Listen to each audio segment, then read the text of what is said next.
Tentang pasal berlapis, ngapa saya katakan tidak perlu berlapis. Soalnya kalau berlapis seolah-olah ya kesan orang itu mencari kesalahan dan orang ini harus terjaring gitu kan. Berarti kurang yakin dengan pasal ini. Pokoknya harus terjaring. Jadi kesannya di publik kan nggak bagus. Kalau memang sudah terjaring misalnya dengan pencemaran nama baik, dengan pelanggaran ITE ya sudah itu saja, dua itu saja, nggak usah diyuntokan ini, yuntokan ini, yuntokan ini. Nah itulah orang menimbulkan kesannya seolah-olah itu kriminalisasi.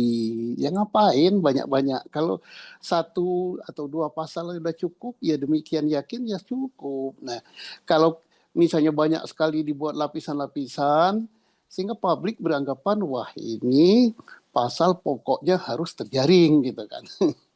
Berarti Oke. menurut Pak Susno ada keraguan ataupun keterpaksaan ya untuk memberikan jeratan pasal berlapis ini, Pak.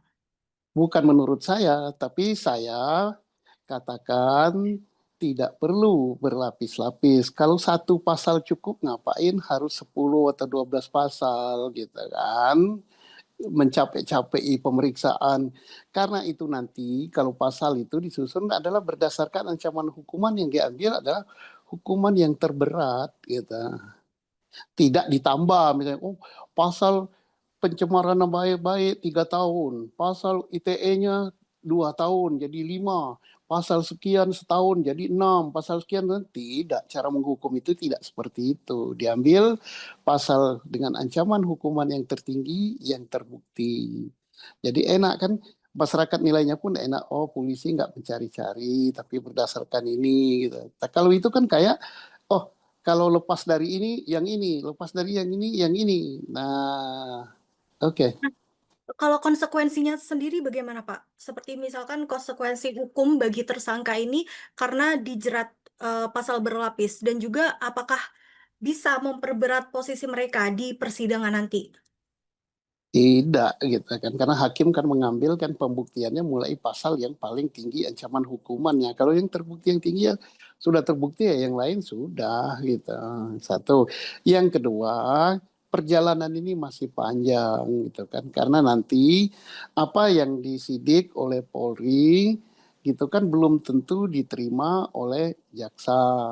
Satu. Nah, jaksa belum tentu menerima, belum tentu sependapat gitu.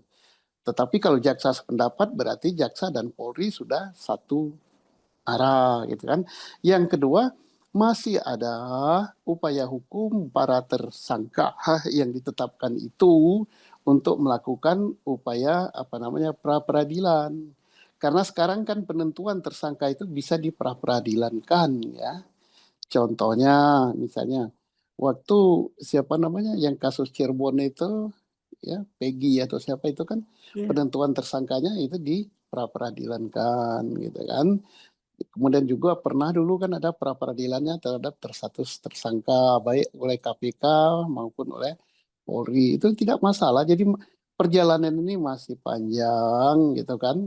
Dan mudah-mudahan aja hukum di negara kita ini betul-betul tegak, betul-betul adil, betul-betul bukan berdasarkan wah ini targeting atau pesanan. Dan saya yakin bahwa aparat kepolisian, aparat kejaksaan, dan pengadilan ini akan berlaku adil seadil-adilnya.